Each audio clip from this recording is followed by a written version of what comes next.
Now I'd like to introduce you to your moderator for the rest of the afternoon, Dr. Maureen Walton. Dr. Walton is a professor here at the University of Michigan in the Department of Psychiatry, and she is the Associate Director for Child Research in the Addiction Center. She's also the Associate Director of the Injury Prevention Center. Welcome, Dr. Walton.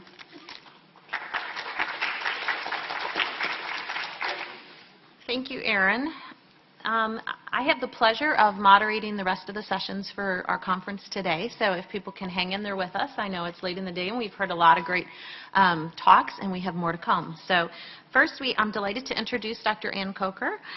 She's going to speak about evidence-based prevention interventions for campus-based sexual assault focused on engaged bystander interventions. Dr. Coker is the Verizon Wireless Endowed Chair in the Center for Research on Violence Against Women at the University of Kentucky. She's also a professor in both epidemiology and a professor in obstetrics and gynecology at the UK College of Medicine. So please join me in welcoming Dr. Coker. Thank you. Can you guys hear me? Can you hear me? Can you hear me now? Better? Okay, great. Thank you, and thank you for staying in, hanging in with us, because this has been a great conference. I've been doing this work for 25 years, and I can tell you that it's really getting exciting. We're really talking about ways that we can be preventing sexual violence and intimate partner violence, as we just talked about. So I'm excited to provide for you some of the work that we have been doing at the University of Kentucky, and I'm actually going to just focus, as asked, on college-based programs. And I want to say, for those of you who may not have funding to do your work, that this work that I'm presenting today was funded at about $30,000, and I asked our provost for the money straight up, and he said that was the easiest ask he's had all day.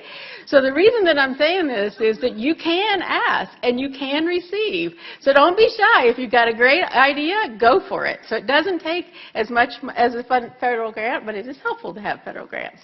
So this is what I'm going to talk about today, and I will pay attention to the person in the middle of the first row. All right, I'm really going to talk very little about engaged bystander programs, because you've heard from many different individuals already what they are. Probably people know what those are. I'm going to really focus on one, and that's the one we have been evaluating. I need to make it really clear, I did not develop the Green Dot program. That is far above my pay scale. I am just really focusing on the numbers. In other words, I'm an evaluator, and this is one of the programs that we have been evaluating. So how might this work then prevent sexual violence? And I'm also going to look at sexual harassment. Centers for Disease Control and Prevention defines sexual violence to include sexual harassment, so we're going to look at it from that perspective. And then as requested, I'm going to talk about our evidence for program effectiveness, and by that I mean the Green Dot specifically. All right, so as you know, bystander prevention has been around since the 1990s. I like to tell this story very quickly, and that is, remember, friends don't let friends drive drunk. That's a great example of a bystander program. Mothers Against Drunk Driving. Mothers were tired of their kids in drunk driving accidents. That's a great bystander intervention. And colleagues at the University of New Hampshire came up with the idea of taking the bystander approach and applying it to sexual violence, and that's Vicki Banier's group and others in that work. So we're really piggybacking at the University of Kentucky on that program, and my job is to tell you about our evaluation. So the idea then of a bystander program as it is directed towards sexual violence is one, and you've heard this already, we need to shift norms. What norm are we trying to shift? It is violence acceptance. That's number one. So number two, we know it need to include both women and men. This is well beyond a woman's problem. In fact, not all men are sexually violent, but men are more likely to be sexually violent than women. So we need to focus on and involve men as well as women in this issue. We also need to reframe violence prevention as engaging all. This is a community. We've talked a lot about community already in this conversation, but we need to do two things: to identify risky situations and reduce that risk. That's part of what we do in terms of bystanding, that is that proactive bystanding behavior. In addition, and we heard a lot about this throughout the conversation today, we need to be able to appropriately respond when a person has experienced sexual violence or sexual harassment. We call those reactive bystanding. So we're involving men and women in this process across college campuses, and that's what I'm going to talk about, but it's specifically in terms of the evaluation of the Green Dot program. All right, I don't think I need to say a thing about this because you've already heard it, all right? So I get this a lot. What's a green dot? Well, actually, I really wish I had just had, this is a map of Kentucky. For those of you who don't know who this is Kentucky, this is Kentucky. And the idea is you see initially these red dots. The red dots could be anything, but for today they are episodes of sexual violence. And what we're trying to do then is to basically to remove those or cover those red dots with green dots. Those are the choice behavior or action that an individual can take. Anybody in this room could take those actions. That's your green dot for the day. Or you might do multiple green dots for the day. And the idea is almost like a vaccine. I'm an epidemiologist, public health model, and we love the idea of vaccines. So that's what we're trying to do with the Green Dot program. So college campuses will essentially have that cluster. You can think about immune cells and around a cancer, if you want to look at it in that way. There are a lot of analogies that you can use along these lines. But that's the idea of a green dot. That behavior you can take either before or after a sexual assault, in this case, has happened. So, as I mentioned, I'm not the developer. Dr. Dorothy Edwards is. She's very dynamic. I'm trying to channel her here, and it is not easy. She levitates, actually. She's been doing this work. She developed it. She was the center. So she actually named the University of Kentucky Violence Intervention and Prevention Center. It used to be the Women's Center. It matters how you name things. So now with the violence intervention and prevention, you know that this is an action-oriented center, and anyone can come to that center and be engaged. She developed this approach, the Green Dot approach. It is actually was designed, two different trainings. The first training is a 50-minute motivational speech. We call it the Green Dot speech. It's designed to be provided to all students across the campus, certainly all incoming students, and it's part of an introductory level class. It is a UK 101, so it's an introduction to college life. The idea is that everybody receives it. I'm telling you the ideal. That is not what happens, but that's the idea. Okay, secondarily, and this is the part that's really unique for Bystander, for the Green Dot program, and that is the intensive bystander training. It's interactive. It's actually very much like Dr. Sin talked about in terms of that very interactive learning how to identify situations which are potentially risky and how to safely and effectively intervene. Usually this is done in smaller groups. It works better in smaller groups, but it's also has been done in larger groups. There's some evaluation work along that line. The part that makes Green Dot different is what I'm about to tell you now, and that is they're using a peer opinion leader strategy. So you identify leaders in the college community. They can be, and at the University of Kentucky, they are basketball players. But those are just one example of leaders. There are others. Fraternity and sorority leaders can be members of the, chess clubs. Let's see, if they're my kids, the geeks would have a leader in that setting. So it's anybody who is a leader. They identify by members of the community. They're nominated, and then the president of the university invites them. So this is a big deal to get that letter, and they get a certificate. They can put it on their CVs, that kind of thing. All right, so that's how it works. So now I go to our provost and ask for the $35,000 to do this set of 3 studies. There's actually one study. I'm going to tell you about it, and there are 3 different papers that are similar. So bear with me as I walk through this. So we're looking at these 2 phases of the Green Dot as it's implemented for the college. This is everybody in this first study that I'm going to talk to you about are individuals at the University of Kentucky. So what we're looking at here is whether the person received the training or not, and it's a 2-level training. And what we'd hypothesize is in terms of the social norm that we're interested in, we're trying to reduce sexual violence acceptance, so we're using the rate myth acceptance scores. We'd expect to see in those who got the most intensive training, that's the SEEDS training, those individuals who had the lowest rate method acceptance score, intermediate, those people who received the speeches, and the highest then would be in those who got no training. That's one hypothesis. The secondary, we're looking at then what is the effect of the intervention in terms of active bystanding. Bystanding programs should increase bystander behaviors. So that's what we're looking at. We're looking at doses of, if you will, training. Now, I wanted to show this because I'm in public health. We like our triangles, but also because what we're really interested in is looking at at what level should we do the analysis. So if we're looking at training an individual, we should expect to see changes in that individual. I guess this is not working so well. So I'll stay here. So what we're really hypothesizing, particularly given that we've got the peer opinion leader diffusion, that's why we picked the individuals who are leaders, because we hope they can diffuse that training out to their friends. So it can be really efficient here. Cost effective is what I'm saying there. So for the analysis I'm going to talk about in the very immediate future, we're focusing on the individual and individual change or comparisons. All right, so we did cross-sectional design, a stratified random sample. We got emails. Couldn't do that so well now, but at this point in time, this was several years ago, almost 10 years ago, we got some money and we went through the registrar's office and we got a stratified random sample of 8,000, 2,000 in each year, so freshman, sophomore, senior, you got it, and then half of the sample was female, half was male.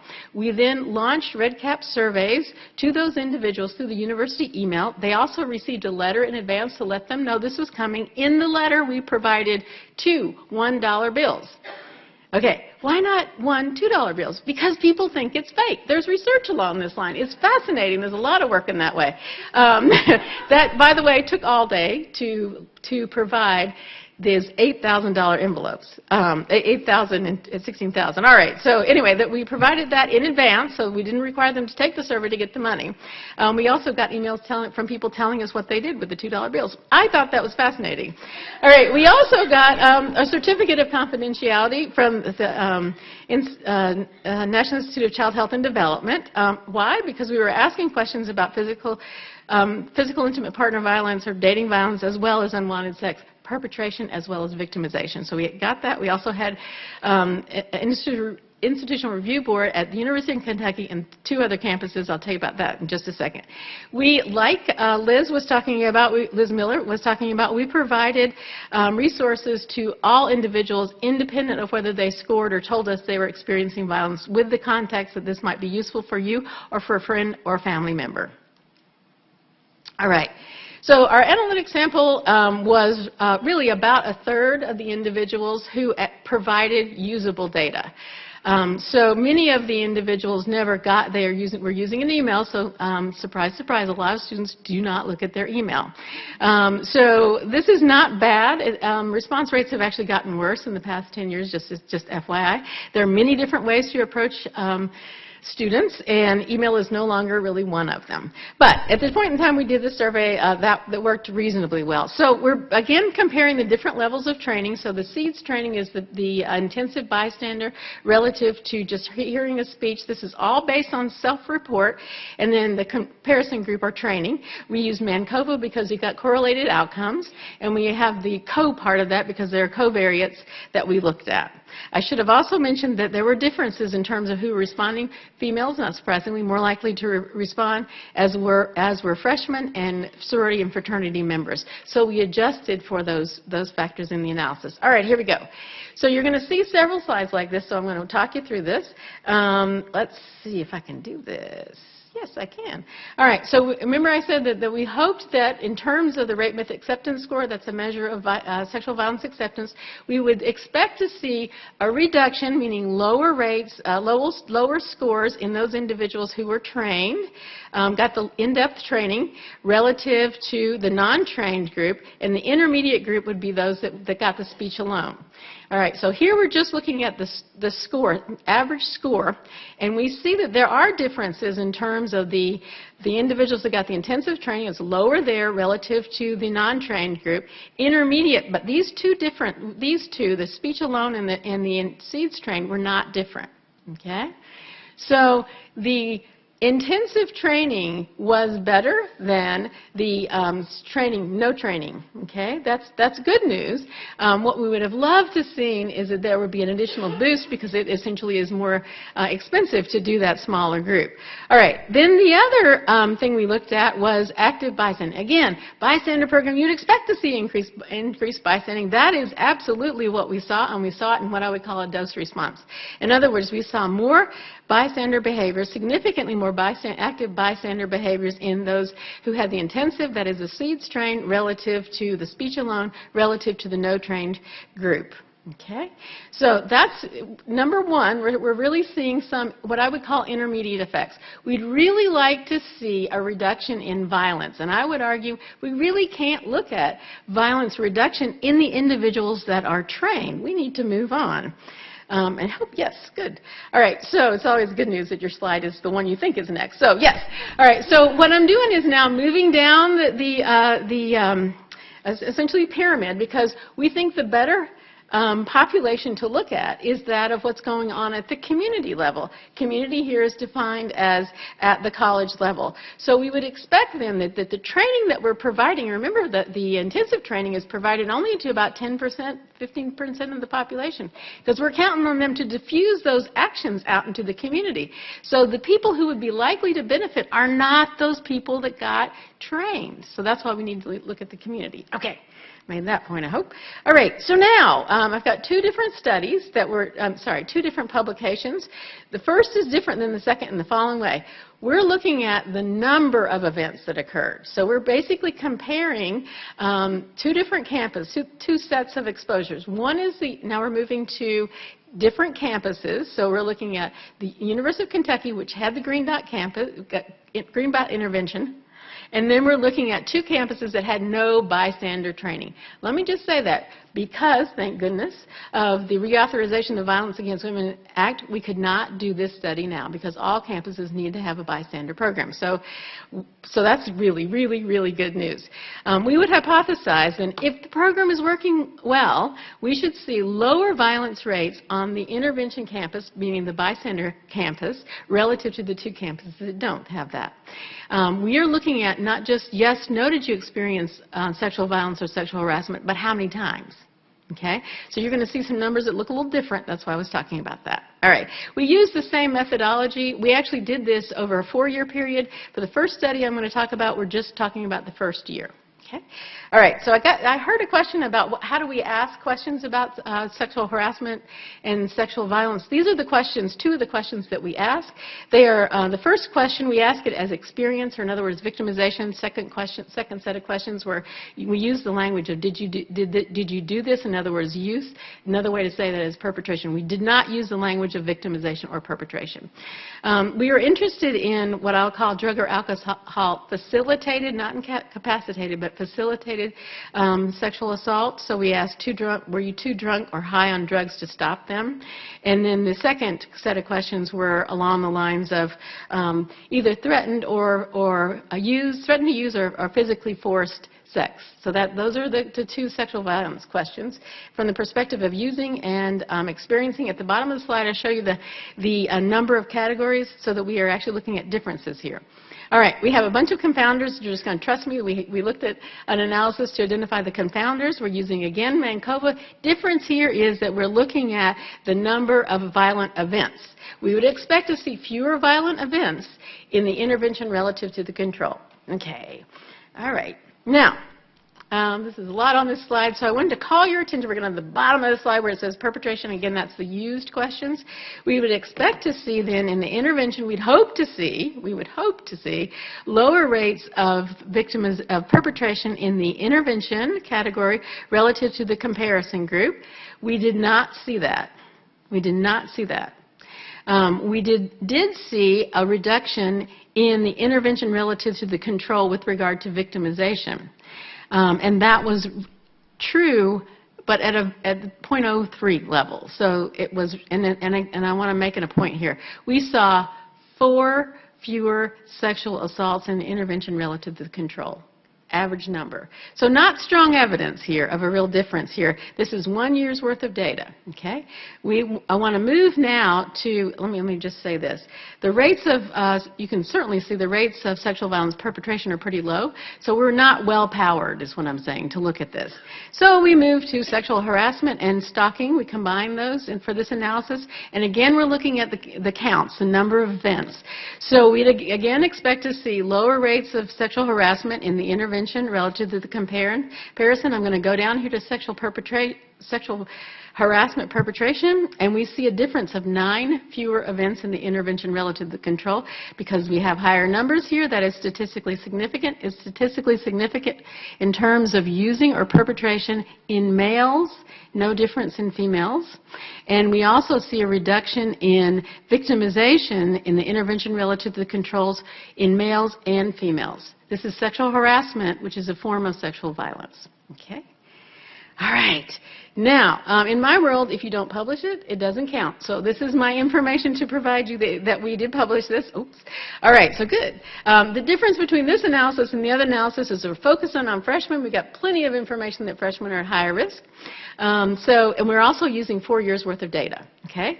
So it's essentially the same comparison. I'm going to call your attention to what is highlighted. That's the reason it's highlighted. Here we're looking at not the number of events, but the frequency. So what that means here, let me interpret this. So this is drug or alcohol facilitated sex, and we're looking at victimization here. We see in the intervention campus, essentially 10% are experiencing, this is in the past year, relative to 16% in the comparison, and that difference is a 36% reduction. 36% reduction, that is highly statistically significant. Okay? We do not see a statistically significant difference for physically forced sex victimization. And we also see, if we look at all forms of victimization, of all forms of sexual violence, victimization, we see a 25% reduction. That is driven by, and this is really important, that's driven by the drug or alcohol facilitated sex, the most common form and the most public form. Therefore, it makes sense that that's an area which we should focus, obviously, but it is the most common form and the most public, and that's where bystander interventions really have greater abilities to work. I mentioned that I wanted to talk about sexual harassment as well. We see a similar association here. We saw greater effects, and this shocked me. We saw greater effect on perpetration. That is what a bystander program should do. You should reduce perpetration. And we saw here a 26% reduction in sexual harassment in the intervention relative to the control campuses. We did adjust for differences in the campus because of other reasons that these campuses could be different. That's why we included both. So in conclusion, there is evidence that this Green Dot program, as it's implemented at the University of Kentucky, always have caveats, right? Between 2010 and 2014 appears to result in a reduction on the campus level in terms of rape myth acceptance scores, much greater effect actually in increasing bystander behaviors by the dose, if you will, screening, and we see a reduction of sexual harassment, particularly in sexual violence to some degree. But it's really the drug and alcohol facilitated that we see the greatest reduction. Now, I would like to say, since I have like a minute, that it's really important that these are not experimental studies. These are not experimental studies. I will just say, if anybody's interested, we do have some experimental studies that we could talk about at the high school level, but I will stop now. Thank you.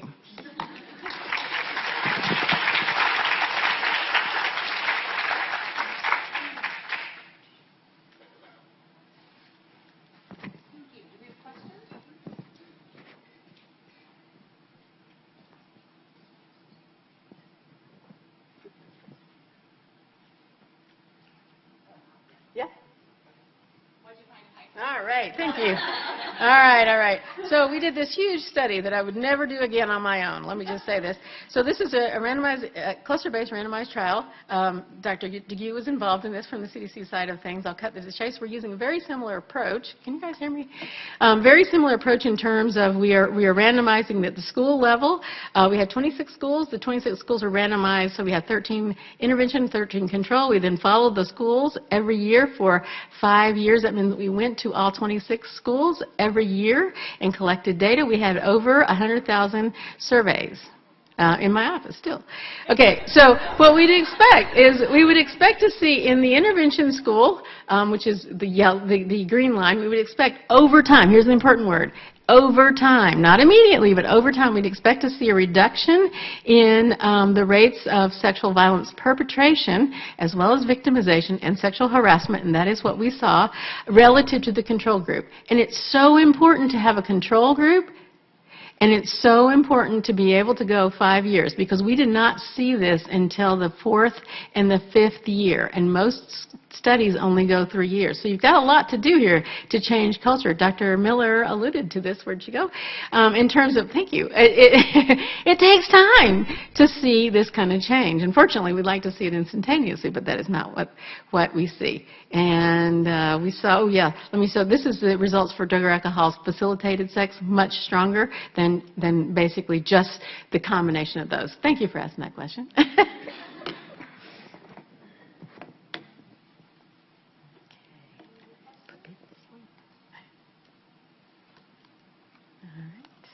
Thank you.